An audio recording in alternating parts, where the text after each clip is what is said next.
Dubai एक ऐसा शहर है जहाँ पे हर हफ्ते और महीने किसी न किसी जदीद दरियाफ्त की खबर मिलती है, लेकिन जब आप ये समझते हैं आपने सब देख लिया तो कुछ और नया देखने को मिलता है. You are here in the local gallery, and one of the beautiful things here we have, the first attempt in the 50s when the gathering of the rulers, the sheikhs for the union, and then you can see here in the back the picture of Sheikh Zain and Sheikh Rashid, all the current, the founders of the UAE in the back, they were youth at that time, they were young in the back there, and then the big brothers and the fathers in the front. Very interesting picture, one of the rarest pictures. The most important thing is the sitara of the door of Kaaba, the curtain of the door of the Kaaba behind you, and that sitara is from the year 1543 in Hijri. If you can read with me here, it says here, if you want to come closer if you like, أمر بعمل هذه الكسوة الشريفة مولانا الملك السلطان المظفر سليمان ابن السلطان سليم ابن الشاه عثمان خلد الله ملكه سنة 950 للهجرة. This is from the 16th century, and this is the oldest stara exists in the museums.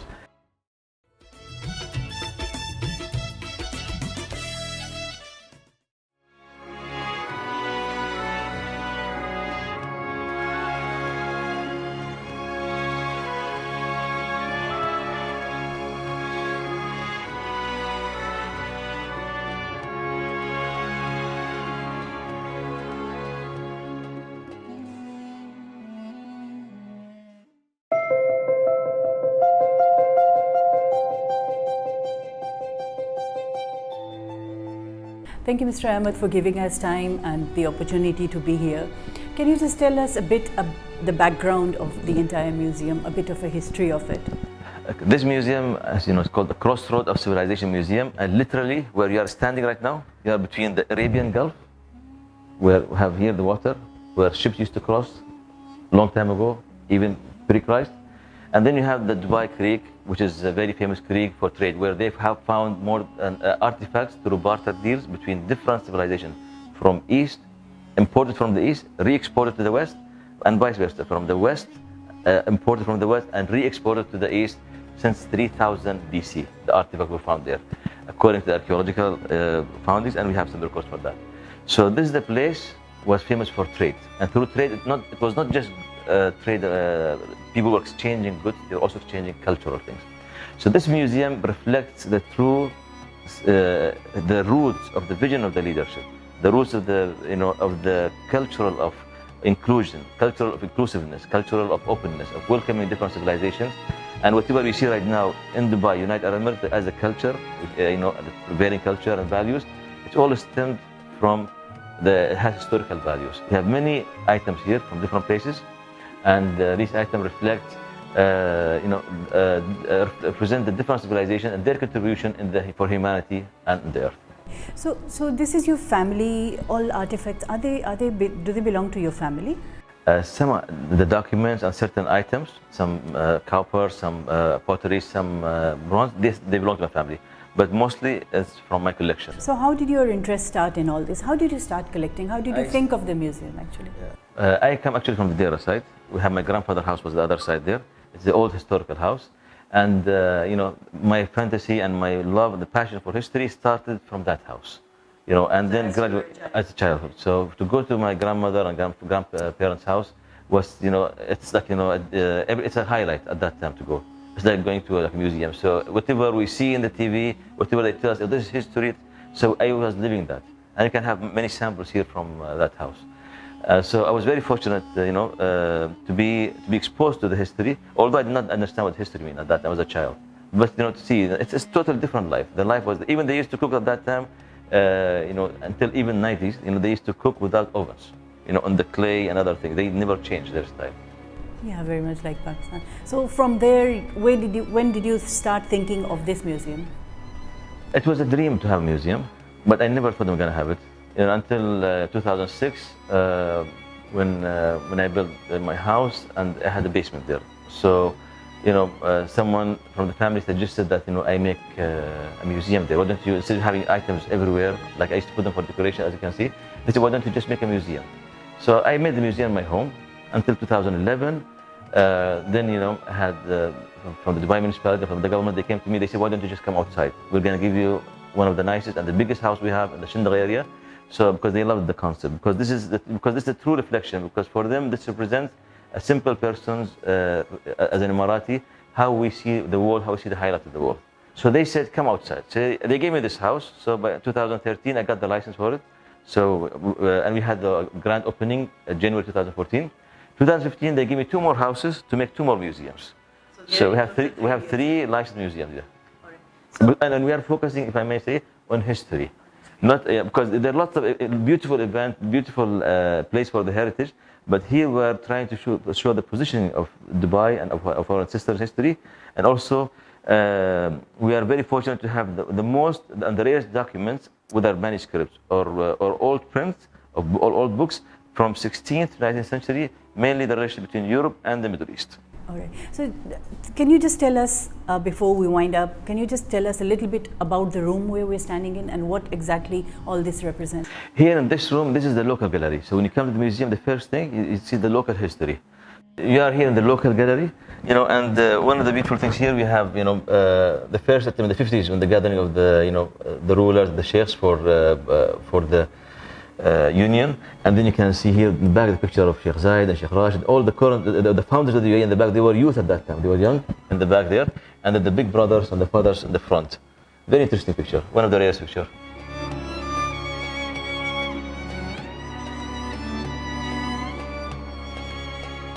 This book is the first English edition from 1601 by the great traveler called Pliny the Great.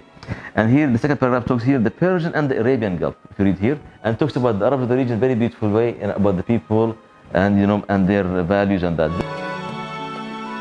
This the oud is very important, the oud is, and we are very lucky to have this oud. This very old oud. It is originally Burmese, but I got it from Kuwait, and to have one piece that it's clean or like crushed, I had to carry it in the airplane, even the airplane in my hand. I was allowed for that. And then you have some of my grandmother's jewelry here.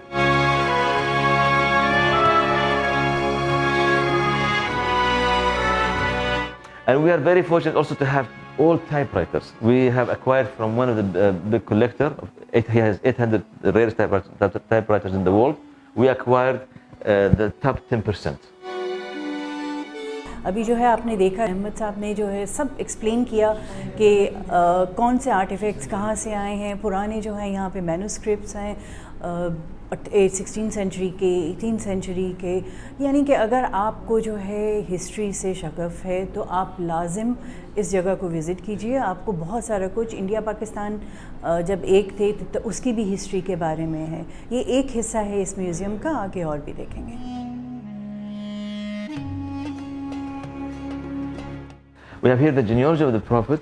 It's we got from Holland. It's from 17th century. It's written in French language about the genealogy of the Prophet, Ismail, son of the patriotic Abraham, and then Ismail, his son Qaidar, because he had 12 sons. The second son was called Qaidar, and then Fatima, and then we have the Khulafa al-Rashidin linked to him.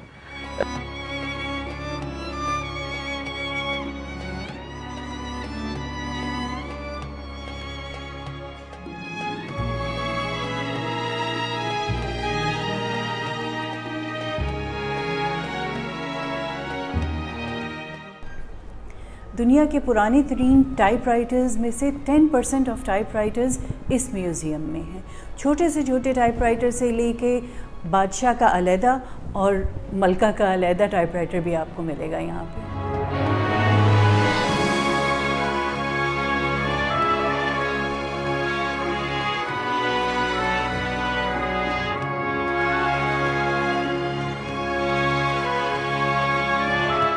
And so these are one piece of door, and that poem was at the top, one piece. And this was used, the way of they used to have for irrigation, called local yazra. Yes, I know even in Pakistan, I think my The grandfather. the bull goes there, and then to go to the different channels. But it's also hammam, like we Hammam, a bath. okay. Yeah, this is samawar. Like even my grandmother time, they used to use this to heat the water for the shower. Same. Yeah. Now they use it right now for the tea and coffee, whatever. But this is from Russia. It's a Russian.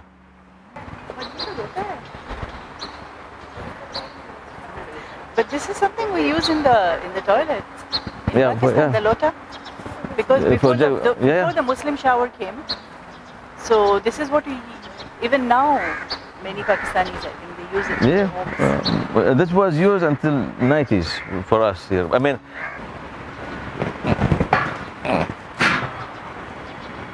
यानी कि आपका पूरा घर महक जाएगा.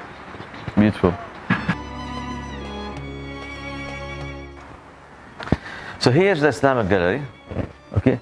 So here you have Quran, you have Hadith, we have different kind of Quran from Europe, we have Quran from here, we have the life of the Prophet, Kitab al-Shifa, al-Qadi Ayad, from 1190 AD, and we have that the Quran is two chapters, Surah al-Dukhan and Surah al-Kahf, and this is written in the Dagestani style.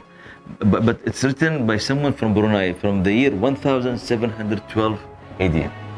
And then we have this from Andalus, from Spain, at that time. And this is the Sharia at that time. The jurisdiction was based on this book, Kitab al-Sahal, where the Muslims and the Jews and the Christians living together peacefully, one contribution to life. This is a book, supposed to be from King Alamgir to his daughter. And we have Quran from different parts of the world. And the most important thing is the sitara of the door of Kaaba, the curtain of the door of the Kaaba behind you.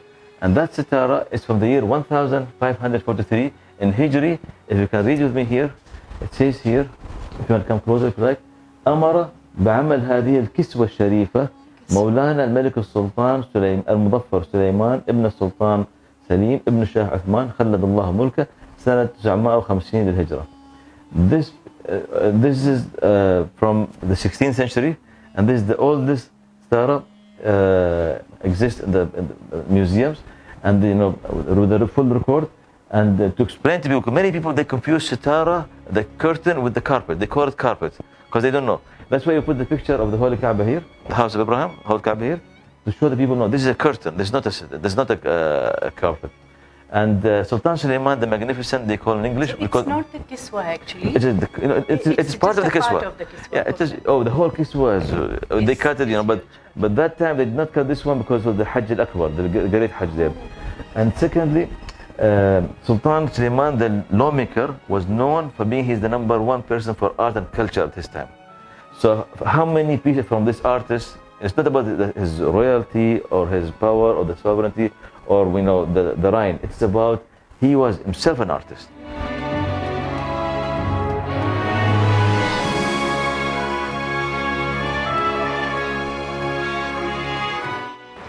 All right, so welcome to the Palestine and the Holy Land Gallery.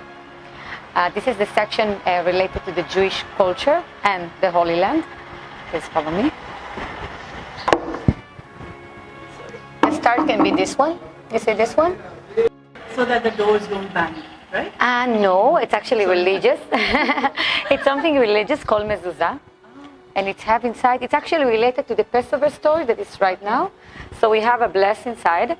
They said that the God, when they left Egypt, when Moses they left Egypt, they left it very rapidly. So God asked him to mark the doors with the blood of the animals, so he can know who is the Egyptian, who is the Israel. And then they left, and then since then we have this on the side of the door, to remember this miracle. And this what's inside. What exactly is inside here? This inside. Have this one inside of the mezuzah. And it's to keep you safe. It's I can read it. It's in Hebrew. It's in my language. And usually Jewish house will have it in every entrance to the house, sometimes in the rooms. And you kiss it when you enter. Before COVID, we kiss it, and it's keeping us safe. So the idea of this museum in general, you can see also on top, there was an exhibition about Jewish synagogue around the Arab world, because the founder of the museum, Ahmed, wanted to make people understand according to the piece, but he did it before the piece. Imagine that before the piece, this part of the museum was exist. Even we're talking about Abraham Accords. I actually ask you that is this the new part because No. after the, oh okay. No, that's the idea. For me to come here was amazing. This from 2012. This specifically, the photos, this exhibition that was happening lately in December. They brought here it was a conference talking about the Abraham Accords. Here don't want to skip it, but this is a really nice item also. This came from Yemen. This is the story of Prophet Joseph. So basically, Prophet Joseph, as the Muslims say, but in a Jewish culture, we don't consider him as a prophet, but the story is the same.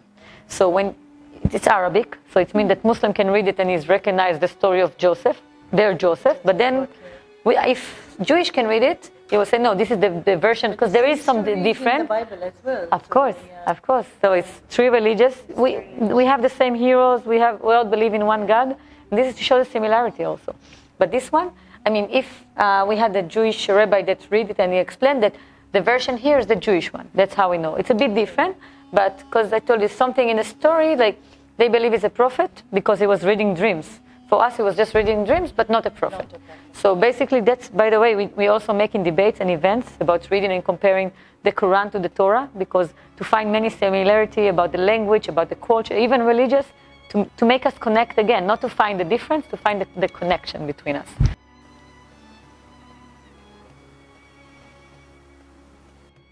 It's before that we used to copy. They used to make it one by one, so it's a very rare copy, out one of 480 copies.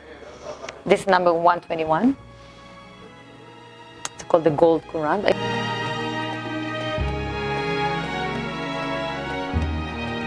English, Hebrew, and Arabic for the UAE military force. Yes, exactly. पहले ज़माने में हर घर में एक सहन ज़रूर होता था, जहाँ पे सब घर वाले मिलकर बैठ के शाम के टाइम में स्पेशली गपशप किया करते थे।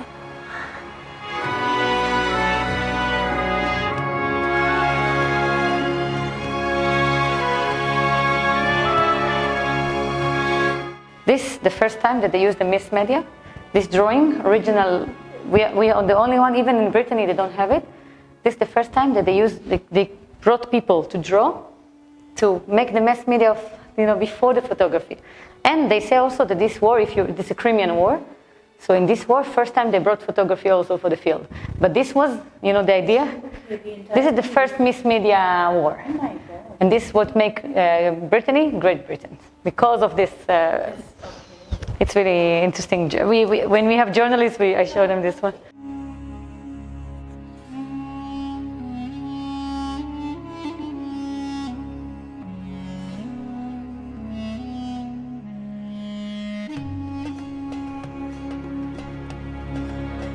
She was falling in love, and from a German guy, and she ran away with him. And she wrote her memories here, and it was book that was forbidden and haram. Yes, it was haram. I did. I have their own book because I was living there. It was a big scandal. Exactly. Yeah, and eventually her grandchild was an ambassador because they speak Arabic thanks to her. So.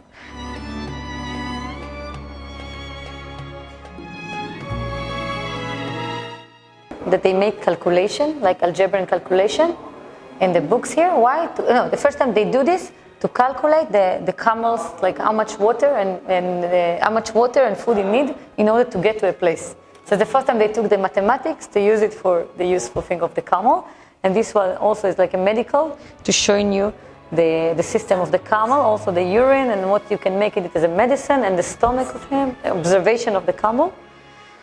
Books about the Arabian horse.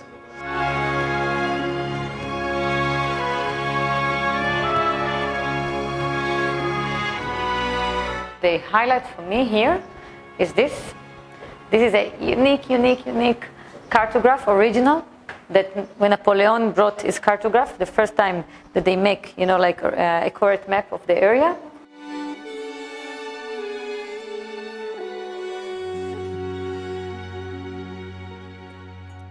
The meaning of this? It's Egyptian, usually they do the god with the Amun, I think, one of the gods.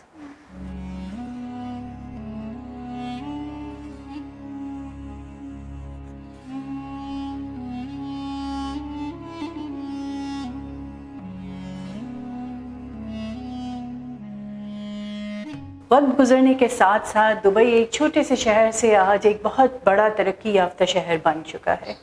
लेकिन कहते हैं तरक्की वही करते हैं जो अपने माजी को याद रखते हुए आगे को चलते हैं। Until next time, अल्लाह हाफिज़।